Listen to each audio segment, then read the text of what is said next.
वजू के फराइज। क्या पढ़ेंगे? वजू के फराइज। ठीक है। ये वजू करना किसका हुक्म है? अल्लाह का हुक्म है। किसका हुक्म है?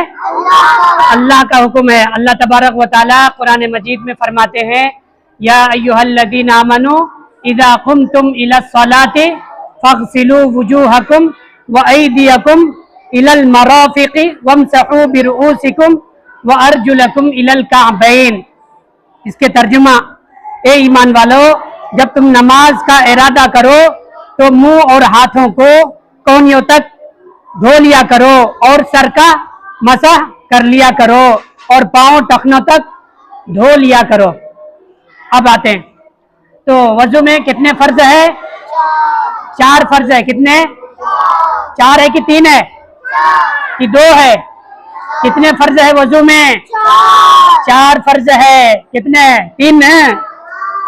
उन्हें बोल रहा ना, 3 उंगली दिखा रहा है उन्हें। 2 फर्ज है।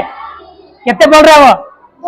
2 बोल रहा है। कितने हैं वजू में? कितने फराइज है? 4 फर्ज है। पहला फर्ज चेहरा धोना। क्या धोना? चेहरा धोना। पहला फर्ज क्या है? चेहरा धोना। पेशानी के बालों से ठूडी के नीचे तक, एक कान की लौ से दूसरे कान की लौ तक पूरा चेहरा धोना। कितने बच्चे क्या करती बोलो?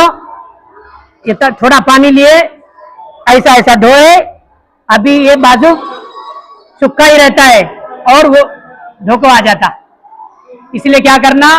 पूरा चेहरा धोना। ये पेशानी के बालों से ठुड्डी के नीचे तक, एक कान की लौ से दूसरे कान की लौ तक पूरा चेहरा धोना। पूरा चेहरा धोना, ये पहला फर्ज हुआ। पहला फर्ज क्या है?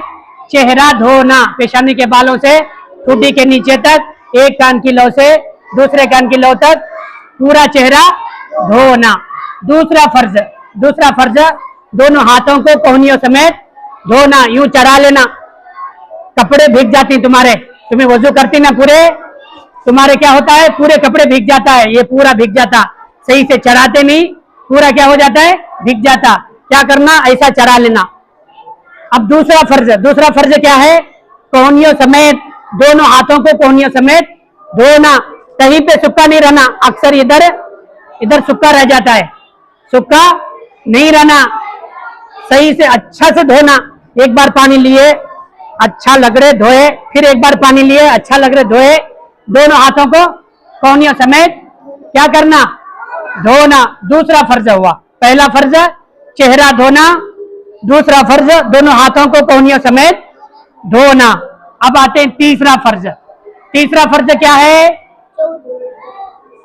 चौथाई सर का मसह करना। चौथाई सर का मसह करना।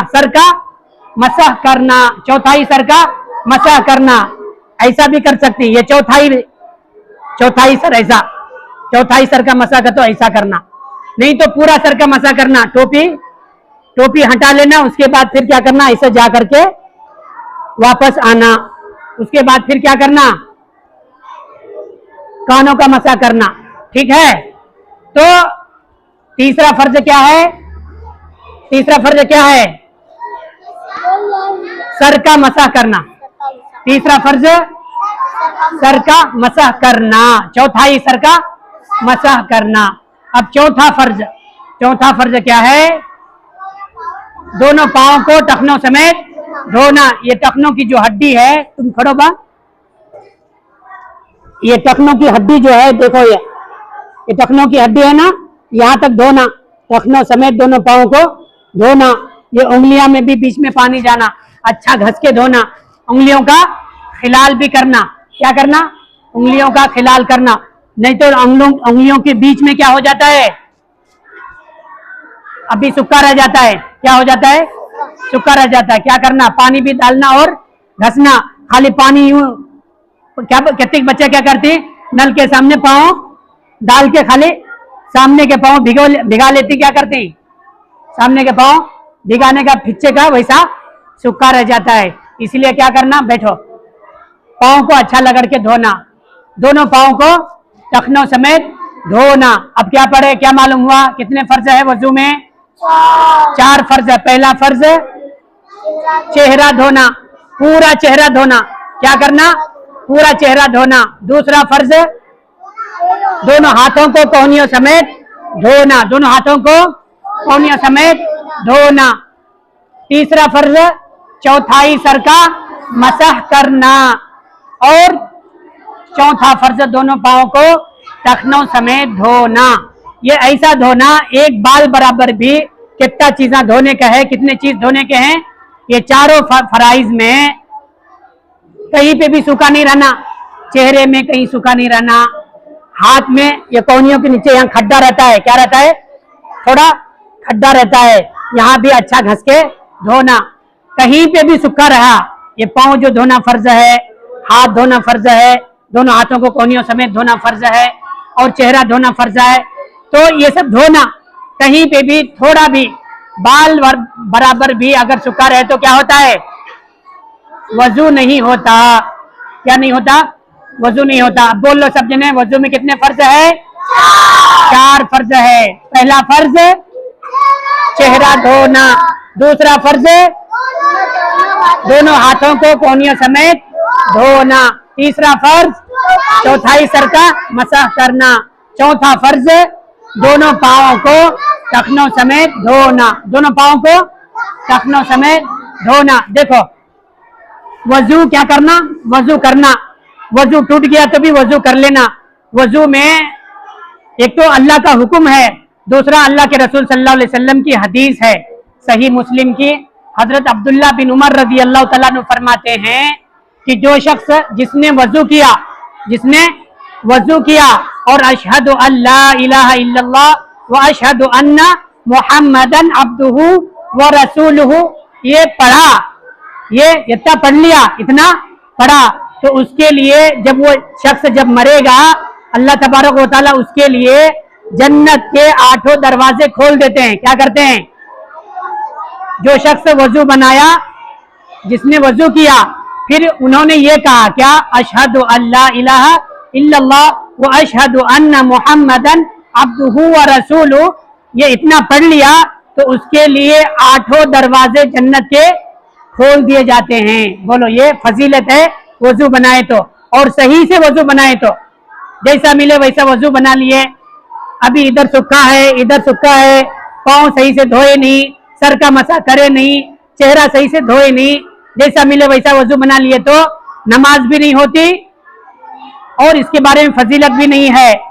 फजीलत कब है बोलो, जब वजू सही तरीके से बनाएंगे, वजू सही तरीके से बनाए तो क्या क्या फजीलत है, उन्हें मरने के बाद सीधा अल्लाह तबारक व तआला का फरमान है, अल्लाह के रसूल का फरमान है कि उसके लिए 8 दरवाजे जन्नत के खोल दिए जाएंगे, 8 दरवाजे खोले जाएंगे।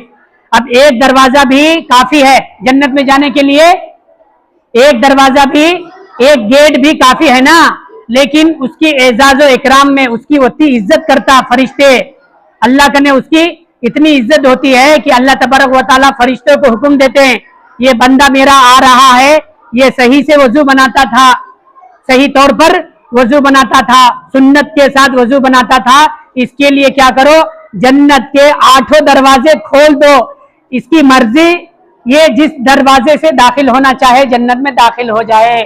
इसलिए क्या करना, वजू को अच्छे तरीके से करना, सनत से वजू कर लेना, जैसा मिले वैसा जल्दी धर धर वजू बना के फौरन आके नमाज में खड़ गए, ऐसा नहीं करना। क्या करना, सही तौर पर वजू बनाना। तो क्या मालूम हुआ वजू में कितने फर्ज हैं, 4 फर्ज है। ये क्या करना, अब तुम्हें सीख लिए, तुम लोग क्या किए, सीखे, वजू में 4 फर्ज है। अब क्या जाके अपने अब्बू को, अपनी अम्मी को, अपनी दादी को, अपने दादा को क्या करना, पूछना। उन्होंने बचपन में पढ़ के नहीं रहते, वो बचपन पे पढ़ के नहीं रहते, जिसके वजह से कितने लोग ऐसे हैं जिनको वजू बनाने नहीं आता। बड़े लोग 60 साल 70 साल 80 साल उम्र हो जाती है, वजू बनाने नहीं आता उनको। इसलिए क्या करना, तुम्हें भी अल्लाह के रसूल सल्लल्लाहु अलैहि वसल्लम की हदीस भी बताना। हदीस कैसा बताना को, तो अल्लाह के रसूल अच्छा से अच्छे तरीके से वजू करते थे, हमें भी अच्छे तरीके से वजू करना। फिर उनको वजू के फराइज पूछना। क्या करना, पूछना, दादा वजू में कितने फर्ज है बोलो, दादी को पूछना, दादी तुम्हें बताओ वजू में कितने फर्ज है, या अपनी अम्मी को पूछना या अब्बू को पूछना, क्या करना, अब्बू को पूछना, अब्बू बोल को देती, अब्बू क्या करती, क्या करेंगे तुम्हारे अब्बा, बोल के देंगे बेटे वजू में 4 फर्ज है, उसके बाद पूरी डिटेल्स उन्हें बोल के दे तो तुम ना क्या होता है, तुम्हें और पक्का याद हो जाता, या उनको याद नहीं रहे तो क्या करना, तुम बोल के देना उनको, तुम्हें क्या करना, उनको बोल के देना।